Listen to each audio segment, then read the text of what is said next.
मैंने ट्रक को ओवरटर्न करा दिया। गांव वालों को लूट के लिए करीब आते देखकर मुझे समझ आ गया कि मेरा प्लान काम कर गया है।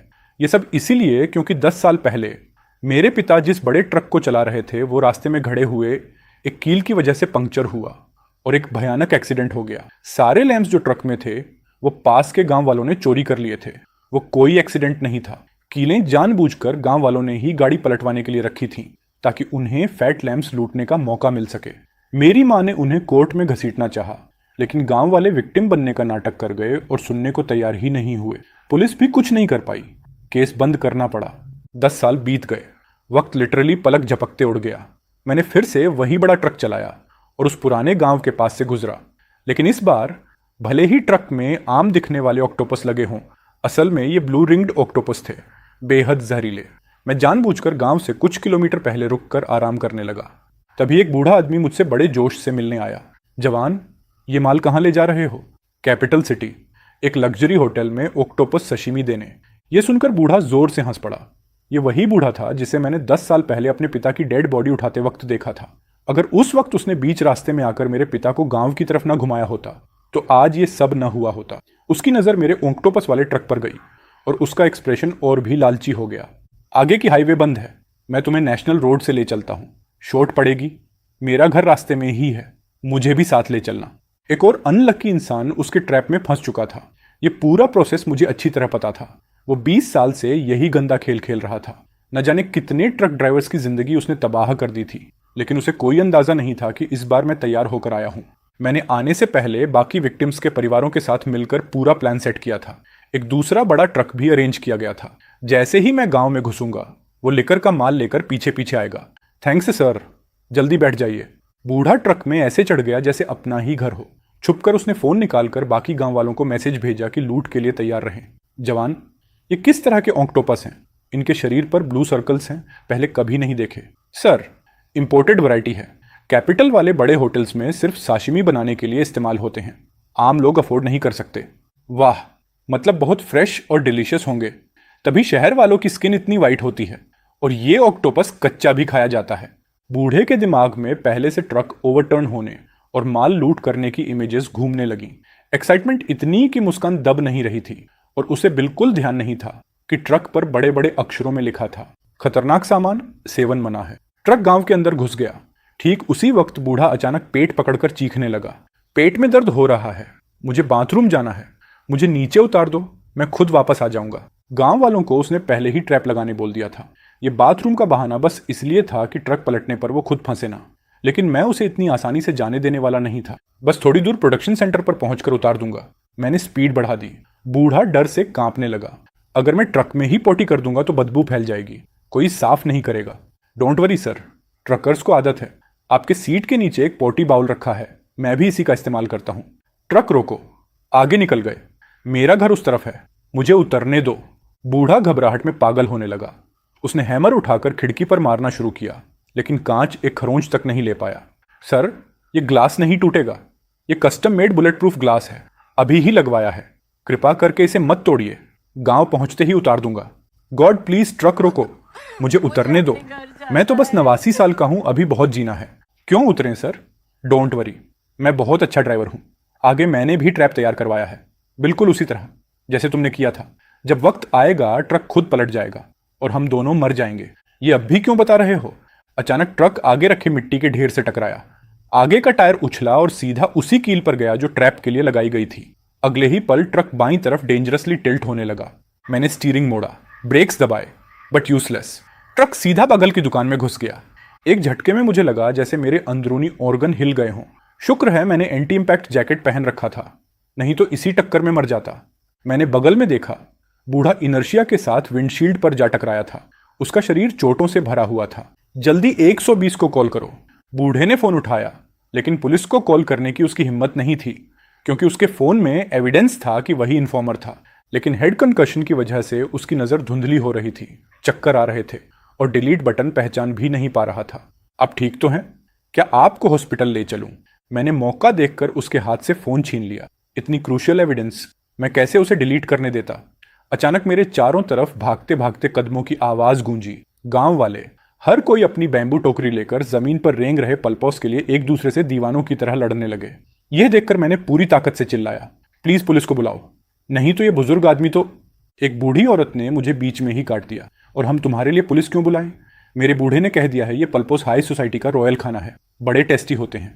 इस बार तो मैं कुछ घर ले जाकर जरूर ट्राई करूंगी। प्लीज कोई तो पुलिस बुलाओ, हमें बचाओ।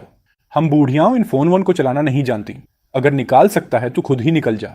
वाह क्या बात है, आज हम भी शहर वालों का खाना चखेंगे। इस बार अमीर बनेंगे, इन्हें मोडू की हाई प्राइस पर बेच देंगे, फिर एक और छोटा सा घर बना लेंगे। इन लोगों को एब्सोल्युटली फर्क नहीं पड़ रहा था कि हम बाहर वालों की जान जा रही है या बच रही है, लेकिन उन्हें यह नहीं पता था कि मैं अकेला नहीं था, उसका आदमी भी उसी ट्रक में फंसा हुआ था। कुछ देर बाद और भी ज्यादा गांव वाले इकट्ठा होने लगे, हर किसी के हाथ में एक बड़ा सा बोरा। पलक झपकते ही उन्होंने पूरा पल्पो कार्गो लूट लिया। इनको हाथ मत लगाओ, ये पल्पोस बेहद जहरीले हैं, गलत तरीके से प्रिपेयर किए तो इंसान को मार सकते हैं। हमें तो यही मिलना चाहिए था, सन साहब ने तो पहले ही बता दिया ये कितने अच्छे हैं। ये बूढ़ा कभी साशिमी नहीं खा पाया, अब भी खा लेंगे। हटना, हम नहीं मानते कि ये जहरीले हैं। मैं अभी बोल ही रहा था कि अचानक एक और बड़ा ट्रक गांव के एंट्री गेट पर दिखा। उसने भी वही आयरन क्लाव पर चढ़कर पलटी खा ली, और उसमें से सफेद लिकर पूरा जमीन पर फैल गया। गांव वाले ये देखते ही फिर से अपनी टोकरी लेकर टूट पड़े। मैंने मन ही मन सोचा, फाइनली मोमेंट आ गया, खाना भी है, दारू भी। इस बार इनका लालच खुद इनको खत्म करेगा। मैं जल्दी से ट्रक से उतरा और सबके सामने पैनिक में चिल्लाया, मत खाओ इसको, ये ब्लू रिंग्ड ऑक्टोपस है, लेथली पॉइजनस, प्लीज सब वापस कर दो। एक आदमी बोला, तू बस डर रहा है कि हम सब खा जाएंगे और तेरे पास देने के लिए कुछ नहीं बचेगा, इसलिए तू रो रहा है, चल हट। मैं आगे बढ़ा और उसकी टोकरी से पल्पो छीनना चाहा, पर उसने मुझे धक्का मारकर जमीन पर गिरा दिया। अभी चोरी करेगा? क्या मैं यहां लेटकर चिल्लाऊं कि इसने मुझ पर हमला किया? कौन कहता है ये पल्पो पॉइजनस है? देख कितना डिलीशियस लग रहा है, शहर वाले इसलिए इसे खाते हैं। मैंने फिर चेतावनी दी, तुम लोग अल्कोहल मत पीना, ये ब्लू रिंग्ड पल्पो वैसे ही लीथल है, अल्कोहल डालोगे तो भगवान भी नहीं बचा पाएंगे। बुजुर्ग आदमी ठंडी हंसी हंसते हुए बोला, मैं इन दकियानूसी बातों पर भरोसा नहीं करता। उसने पल्पो और व्हाइट लिकर हाथ में उठाया। मुझे कोसने की जरूरत नहीं, मैं खाता हूं अभी, देख कि मुझे कुछ होता है या नहीं। उसने पल्पो मुंह में ठूंस लिया और तुरंत एक घूंट लेकर भी पी दी। हाँ, देखा, कुछ नहीं हुआ। अगले ही पल वह जमीन पर गिर पड़ा, उसका शरीर अनकंट्रोलेबली कांप रहा था। गांव वाले डर के मारे सब कुछ जमीन पर पटककर पीछे हट गए। अगले ही सेकंड एक औरत भीड़ से बाहर निकली, दौड़कर आई और उसके मुंह में एक दवाई की गोली डाल दी। ये बूढ़ा फिर दवाई लेना भूल गया था, इसकी फिट्स पड़ती हैं तभी दवाई लेता है। धीरे धीरे बूढ़े का चेहरा वापस रंग पकड़ने लगा, वह जमीन से उठ खड़ा हुआ। किसने कहा यह पेस्काडो जहरीला है? बहुत स्वादिष्ट है, इतना फ्रेश कि मरने लायक टेस्ट है, वह बोली। मैं तो ये अपने पति को भी दूंगी ताकि वो दारू के साथ खा सके। मैंने और कुछ नहीं कहा। उस टक्कर ने मुझे इतना चक्कर में डाल दिया कि मैं बेहोश हो गया। मेरी मिशन पूरी हो चुकी थी, अब आगे का काम एल पर था। ले बचपन से अनाथ था, 18 साल तक अपने चाचा की मदद से जिंदा रहा। 3 साल पहले उसके चाचा का ट्रक चूशिंग गांव की तरफ पलट गया था, पूरी माल ढुलाई लूट ली गई थी। उसके चाचा वेजिटेटिव स्टेट में चले गए। लेने इतने साल इंतजार किया, आज आखिरकार मौका मिल चुका था। वह 2 साल से इस गांव का सब चीफ था। उसने सड़कें ठीक करवाईं, स्ट्रीट लाइट लगवाईं, हर खंभे पर सीसीटीवी कैमरे लगाए, सिर्फ एविडेंस जमा करने के लिए, ताकि इन हरामियों को कानून के सामने घसीट सके। ले कैमरे में गांव वालों को लूटते हुए देखता, उनके लालची चेहरे रिकॉर्ड करता और लाउडस्पीकर पर बोलता, कानून मानो, लड़ाई झगड़ा मत करो, माल वापस करो। पर 1 साल से लगातार बोलने के बाद भी कोई सुनता ही नहीं था। मिसेस सैन अपनी टोकरी भरकर गुनगुनाती हुई घर पहुंची। दरवाजा बंद था। उसने आवाज लगाई, ओए बूढ़े, दरवाजा खोल। चुप्पी। कहां गया ये बूढ़ा? ट्रक गाइड कर रहा था ना, अभी तक आया क्यों नहीं? कहीं ताश खेलने तो नहीं चला गया? वह खुद ही दरवाजा खोलकर अंदर गई। खुश होकर उसने अपनी टोकरी का पल्पो पानी की टंकी में डाल दिया। पहली क्लास माल, आधा खाएंगे और आधा बेचेंगे। जब तक मैं इतना पैसा कमा लूंगा तब तक मैं एक 2 मंजिला घर बना पाऊंगा। चूशेंग वाली यह गांव इतनी रिमोट है कि यहां मछली देखना भी रेयर है। पल्पोस की तो बात ही छोड़ दो। रात को जब ताई सन डिनर तैयार कर रही थी, उसने 2 पल्पोस पकाए, लेकिन जैसे ही प्रिपरेशन खत्म हुई उसने देखा कि उसकी एक उंगली छिल गई है। हल्का सा ब्लू पड़ चुका था और खून भी था। यह सी फूड सच में बहुत फ्रेश है। अभी थोड़ी देर पहले जब मैं थोड़ा इनअटेंटिव हुई तो यह चुपके से मुझ पर हमला भी कर गया। ताइसान ने अपनी उंगली रगड़ी, फिर कड़ाही में जाकर सब पल्पोस डालकर स्ट्यू बनने छोड़ दिए। उबलते हुए पल्पोस को देखते हुए उसने सोचा, यह डिश इतनी महंगी है, आज रात मेरे पोते को एक्स्ट्रा खिलाना पड़ेगा। बच्चे ग्रो कर रहे हैं, अच्छा न्यूट्रिशन जरूरी है। जब डिनर टेबल पर आया, ताइसन के बेटे ने यह स्वादिष्ट पुल्पो स्ट्यू देखा और एक बाइट लेकर तुरंत चेहरे पर शक के साथ बोला, दादी ये कौन सी मछली पकाई है, इतना फ्रेश टेस्ट क्यों है? ताइसान बोली, मुझे क्या पता, आज एक और बड़ा ट्रक पलटा है, ये सब तुम्हारे बाप का लूट है। कैसा है, टेस्ट अच्छा है ना? ताइसान का पोता यूनिवर्सिटी में जोलॉजी पढ़ रहा था। वो शंका में किचन के पानी वाले टैंक को देखने गया। अगले ही सेकंड उसकी रीढ़ में ठंडी लहर दौड़ गई। ये ब्लू रिंग्ड ऑक्टोपस है, मुझे नहीं लगा था कि तुम इसे प्रिपेयर भी कर सकती हो, ताइसान बोली। इतना मुश्किल नहीं था, बस साफ किया और सीधा स्ट्यू में डाल दिया। डर से उसके पोते की टांगें कांपने लगीं। दादी, अगर यह पल्पो सही तरह प्रिपेयर ना किया जाए तो यह बेहद पॉइजनस होता है, जल्दी हॉस्पिटल ले चलो, लेट हुआ तो मायूस हो जाएंगे। ताइसान उम्मीद नहीं कर रही थी कि मामला इतना सीरियस हो जाएगा। वो तेजी से बाहर भागी ताकि कार बुलाकर अपने पोते को टाउन ले जा सके। सांग, घर पर हो क्या? मेरा पोता इस फिश को खाकर पॉइजन हो गया, जल्दी अपनी गाड़ी निकालो। जब वो सेंग मेंग के घर घुसी तो शौक में जम गई। उसकी मेज पर भी एक बड़ा रसदार पल्पो सर्व किया हुआ था। जो मछली तुम कह रही हो वो यही तो नहीं? तभी ताइसन को मालूम पड़ा कि संगमिंग का चेहरा पीला पड़ चुका है और उसके होंठ भी जहरीले सूजन से फूल चुके हैं। गई भैंस पानी, यही फिश है। क्या पूरी गांव ने यही पॉइजनस फिश खा ली? जल्दी 115 पर कॉल करो, पूरा गांव जहरीली मछली खा बैठा है, सबके सब पॉइजन हो सकते हैं, प्लीज जल्दी आओ लोगों को बचाने। लेकिन 115 जल्दी नहीं पहुंच सकता था क्योंकि इन गांव वालों ने लूट करने के लिए सड़क पर पहले ही पत्थर और टहनियां फैला दी थी। अब उल्टा खुद पर ही पड़ गया। परफेक्ट कर्मा। ताइसान फूट फूट कर रोने लगी। बेटा कुछ मत हो जाना, अगर तुम्हें कुछ हुआ तो मैं कैसे जीऊंगी? लेकिन उसका घर हमेशा दबदबा दिखाने वाला था, इसलिए कोई उसकी मदद को तैयार नहीं था। उस रात चूशेंग गांव में किसी ने नींद नहीं ली। हर तरफ उल्टी और चीखों की आवाजें थीं। दर्जनों पुलिस, पेट्रोल और एम्बुलेंसेस गांव में घुसी। जब मैं उठा, अगली सुबह हो चुकी थी। डॉक्टर बोला, तुम्हारी चोटें हल्की हैं, लेकिन जो बुजुर्ग तुम्हारे को ड्राइवर की सीट पर थे उनका हाल बुरा था। इंट्राक्रैनियल ब्लीडिंग हो गई, टांगें पूरी तरह कुचल गईं। बहुत देर से लाए गए थे, रास्ते में ही उनकी सांसें बंद हो गईं। यह सुनकर मैं खुद को हंसी रोक ना पाया। सच में गांव वालों पर बड़ी आफत गिरी है। न जाने कहां से इतने पल्पोस उठा लाए थे, लेकिन खाकर हल्के केस वाले बेहोश होकर पूरे शरीर में कन्वल्शंस झेल रहे थे। गंभीर केस वाले ऑर्गन फेलियर में आईसीयू में पड़े थे। कुछ तो मौके पर ही खत्म भी हो गए। मेरी लाइफ में पहली बार मैंने इतना बड़ा फूड सेफ्टी इंसिडेंट देखा है। सारे बड़े डिपार्टमेंट्स इस मामले की अर्जेंट इन्वेस्टिगेशन कर रहे हैं। मीडिया वालों ने भी खबर सूंघ ली और बिना बताए पूरा प्रेस चूशिंग पहुंच गया। हर कोई कैमरे उठाकर गांव के ऑफिशियल्स पर लेंस तान रहा था। अब सबसे पहले किसी को ढूंढना पड़ेगा जो ओवरटर्न ट्रक की एविडेंस मिटा सके, और किसी को इन पापराजी को संभालने भेजना पड़ेगा। अब मैं क्या करूं? गांव का चीफ अपना सिर खुजलाता रह गया। कोई सोल्यूशन नहीं सूझा।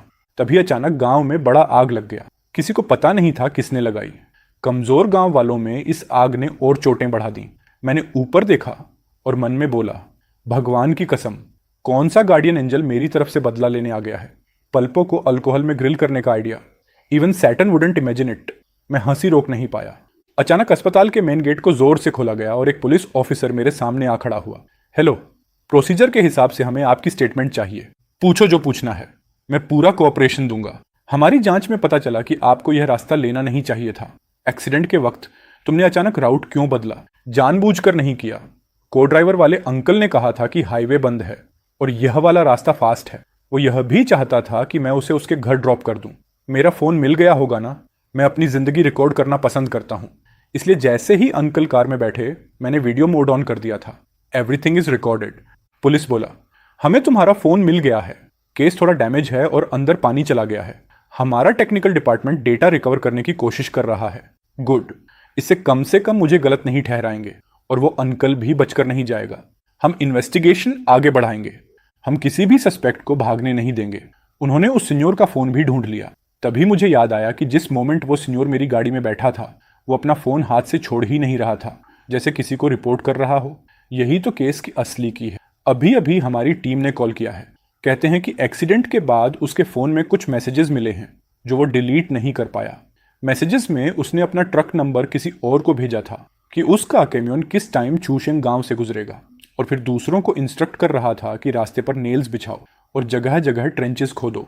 यानी ये कुछ भी एक्सीडेंट नहीं था, ये तो पहले से प्लान्ड इंसिडेंट था। टेक्निकल डिपार्टमेंट अभी सीनियर के फोन का पूरा डेटा रिकवर कर रहा है। उम्मीद है और भी एविडेंस मिलेगा। अगले ही सेकंड ऑफिसर का फोन बजा। टेक रिकवरी से पता चला कि ये सीनियर पहली बार अपराध नहीं कर रहा था, एक पूरे ग्रुप में काम करता था। और कई बार कर चुका था। कितने ट्रक ड्राइवर्स उसकी वजह से मरे, गिनती नहीं। केस में सस्पेक्ट्स की संख्या बहुत बड़ी है। मुझे यकीन नहीं हुआ। ये तो पूरा एक ऑर्गेनाइज्ड गैंग निकला जिसने सब पहले से प्लान किया था। मुझे लगा अब तो उनके पास काफ़ी एविडेंस होगा, तो मैंने थोड़ा सा फेक डर दिखाया और पूछा, तो क्या मुझे उस सेनोर की मौत की जिम्मेदारी उठानी पड़ेगी? ऑफिसर ने कहा, जब यह साबित हो जाए कि एक्सीडेंट का मास्टरमाइंड वही सेनोर था, तब तुम इनोसेंट हो। तुम तो उसे अटेम्प्टेड होमिसाइड के लिए केस भी कर सकते हो, लेकिन अब बहुत सारे अल्डियानोस ने वो पल्पो खा लिया है और पॉइजनिंग हो गई। तुम ट्रांसपोर्टर हो, इसलिए कुछ सुपरविजन की रिस्पॉन्सिबिलिटी तुम्हारी भी बनती है। कॉम्पेंसेशन बहुत बड़ी हो सकती है। मैंने कहा कि मैंने उन्हें कई बार कहा था कि मत ले जाओ, मत खाओ, लेकिन वो लोग जबरदस्ती ले गए। लगता है मेरी ही बेड लक है। जहां गरीबी होती है वहां मलडट खुद पैदा होती है। ये बात सच है। ऑफिसर ने कहा, तुम बेहोश थे और फिर भी तुम्हें याद है कि तुमने उन्हें वार्न किया था कि पल्पो बिल्कुल मत खाना। गलत तरीके से पकाया जाए तो इसमें बहुत पोटेंट टॉक्सिन होती है। लेकिन उन्होंने सुना नहीं। जिस जगह इंसिडेंट हुआ वहां सीसीटीवी कैमरा है, वो शायद इस बात को साबित कर दे। मैंने कहा, हाँ, फुटेज में दिख जाएगा। ऑफिसर बोला, हमने रात में पूरा सीसीटीवी देखा, लेकिन उसमें ऑडियो रिकॉर्डिंग नहीं है। सिर्फ इतना दिखता है कि ओल्दियानोस ने पुल्पो और वाइन लूट लिया। उन्होंने तुम्हारा फोन फेंक दिया, तुम्हें पुलिस को कॉल करने से रोका। ऑफिसर ने मजबूरी में सांस छोड़ी। मुझसे और कोई यूजफुल इन्फो न मिलने पर वे लोग चले गए, लेकिन मैं आराम भी नहीं कर पाया था कि चूशेंग के अल्दियानोस को पता चल गया कि मैं होश में आ गया हूं। वो सीधा मेरी हॉस्पिटल रूम के बाहर पहुंच गए। वे मेरी डोर को जोर जोर से पीट रहे थे। तू एक किलर है और थीफ है। मेरे पिता की मौत का बदला अपनी जान देकर देगा। मेरे बेटे ने तेरे ट्रक का फिश खा लिया, अब उसे ऑर्गन फेलियर हो रहा है। तू उसको एक किडनी देगा? सोच मत कि अंदर छुपकर बच जाएगा। मुझे पता है तू अंदर है। ये सुनकर मैं हंस पड़ा, बिल्कुल ताना मारते हुए। मुझे पता था अभी असली बवाल तो आने वाला है। जैसे जैसे इन्वेस्टिगेशन गहरी हुई, अल्दियानोस का इंटेंशनल मर्डर, हादसा करवाना और सालों से ट्रक लूट करना एक एक करके सामने आने लगा। हर व्यक्ति एक पैरासाइट की तरह टैग हो चुका था। अब वो कानून और पब्लिक ओपिनियन दोनों से कुचले जाने वाले थे। और भी ट्रक ड्राइवर्स और विक्टिम्स के परिवार प्रोटेस्ट के लिए उठ खड़े हुए। चूशेंग गांव वालों के लिए इंसान की जान की कोई कीमत नहीं। लूट के लिए उन्होंने मेरे बेटे के ट्रक के आगे जानबूझकर नेल्स डाले। मेरा बेटा मौके पर ही मर गया। ये लोग विक्टिम्स के दर्द पर पलते हैं। ये सोसाइटी की गंदगी है। मैं इन सबको जेल में सड़ते देखना चाहता हूँ। रिपोर्टर्स सब जगह भर गए थे। न्यूज चैनल्स की गाड़ियां, ह्यूज कैमरों और माइकली रिपोर्टर्स गांव में घूम रहे थे।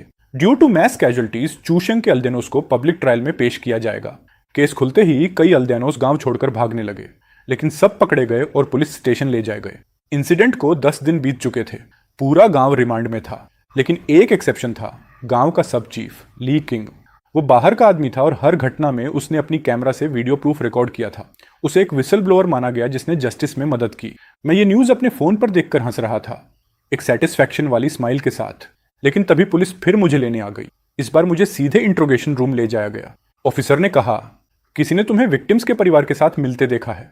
हमें स्ट्रॉन्ग सस्पिशन है कि यह पूरा इंसिडेंट तुम सबने मिलकर प्लान किया है। अब मैं जो भी सवाल पूछूंगा, ट्रूथ बताना। पहला सवाल, क्या तुम लेई को जानते हो? मैंने कहा, हाँ जानता हूं।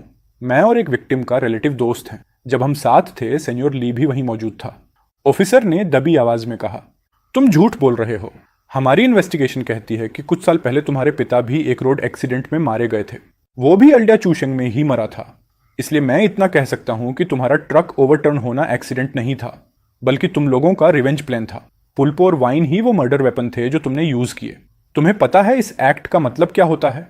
वो लोग मेरी साइकोलॉजिकल डिफेंस तोड़ना चाहते हैं, बट नो चांस। तुमने खुद कहा कि यह सिर्फ तुम्हारा ऑफिशियल असम्पशन है। अगर तुम्हारे पास प्रूफ नहीं है तो अब भी जो तुमने कहा, उसी के लिए मैं तुम्हें डेफेमेशन का केस झोंक दूं। ऑफिसर बोला, तुम कैसे जानते हो कि मेरे पास प्रूफ नहीं है? मैंने जवाब दिया, अगर प्रूफ होता तो मैं यहां इंटरोगेशन रूम में बैठा नहीं होता। मुझे पता था कि एवरीथिंग लीव्स अ ट्रेस, इसलिए मुझे यह सोचना था कि मुझे कौन सा एक्सप्रेशन रखना है, कैसे रिप्लाई करना है। मैंने अपने माइंड में यह सब हजारों बार रिहर्स किया था ताकि एक भी गलती ना हो। ऑफिसर ने कहा, अब सारी एविडेंस तुम्हारे फेवर में है। यह साबित होता है कि इस केस का तुमसे कोई लेना देना नहीं। सब कुछ उस बूढ़े आदमी का सेल्फ हार्म वाला सेटअप था। लेकिन जो कार विंडो तुमने बदली, जो प्रोटेक्टिव वेस्ट तुम पहन रहे थे, और गांव में हाफ ईयर पहले लगी सडन सर्विलांस कैमरों, इतना सब एक साथ हो तो इसका मतलब है किसी ने जानबूझकर किया है। मैंने कहा, तो फिर आराम से इन्वेस्टिगेशन करो। अगर वाकई कुछ मिल गया तो मैं कन्फेस भी कर दूंगा और अपनी सजा भी मान लूंगा। लेकिन मैं सिर्फ इतना जानता हूं कि मेरे पिता की मौत के बाद मेरी माँ रोज आंसुओं में डूब जाती थी। मैं खुद हर रात नाइटमेयर्स में टूट जाता था, पूरी रात सो नहीं पाता था, डीप डिप्रेशन में चला गया था। लेकिन जब से ये सब हुआ है मुझे नाइटमेयर्स आना बंद हो गए हैं। अब मैं फाइनली सो पाता हूँ। जब मैं परलोक जाऊंगा तो अपने पिता की आंखों में सीधे देख सकूंगा। मुझे अपनी किसी भी चीज पर शर्म नहीं। ऑफिसर गुस्से में बोला, क्रिमिनल्स को इंटेरोगेट करना जज का काम है, तुम्हारा नहीं। तुम्हें तुम्हारे किए की कीमत चुकानी पड़ेगी। मैंने तुरंत पूछा, तो इतने सालों से वो लोग कानून के बाहर कैसे घूमते रहे? क्या तुमने कभी उन अल्दियानोस के गंदे चेहरे देखे हैं? कभी सुना है उनके विक्टिम्स की फटी हुई चीखें? क्या तुम समझते हो वो बेबसी जब तुम्हारा खुद का पिता मर रहा हो और तुम कुछ नहीं कर पाते? वो लोग अब मर चुके हैं और मैं ऊपर वाले का शुक्रगुजार हूं। ऑफिसर ने भौहें चढ़ाई, फिर चुपचाप सिर झुकाकर बाहर चला गया। मैंने सालों प्रैक्टिस की थी, लेकिन एक्चुअल इंटेरोगेशन में इमोशनल शॉक की वजह से मैं लगभग पकड़ा ही गया था। 2 महीने बाद ये बड़ा केस आखिर खत्म हुआ। अब अपील की सुनवाई का जजमेंट सुनाया जा रहा है।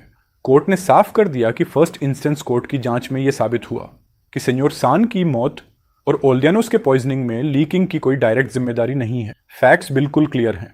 अपील के दौरान 20 काम्यूनेरोस इंक्लूडिंग विटनेस हुआंग ने अपने डैशबोर्ड वीडियोस, डैमेज लिस्ट्स और बाकी प्रूफ्स कोर्ट रूम में पेश किए। चूसेंग गांव वाले सालों से गांव के एंट्रेंस पर नेल्स डालकर, गड्ढे खोदकर और ओवरटर्न ट्रक्स को लूट करके बैठे थे। उनका काम साफ साफ group robbery, public safety endangerment और इंटेंशनल होमिसाइड में आता है। एविडेंस रॉक सॉलिड थी। मास्टरमाइंड संग और उसके अकॉम्प्लिस को 15 साल की जेल, सान और बाकी 13 लोगों को 12 साल और बाकी को 7 साल की जेल। ये जजमेंट फाइनल है और आज से लागू। अगर किसी को आपत्ति है तो 10 दिनों में हायर कोर्ट या सीधे सुप्रीम पीपल्स कोर्ट में अपील की जा सकती है। अपील के दौरान भी सेंटेंस रुकेगा नहीं। जब वर्डिक्ट सुना तो ली किंग और मेरे दिल को आखिर शांति मिल गई। मैंने चूशेंग गांव की पोस्ट छोड़ दी और किसी और जगह काम करने की तैयारी कर ली। किसी ने पूछा, अब क्या करने का प्लान है?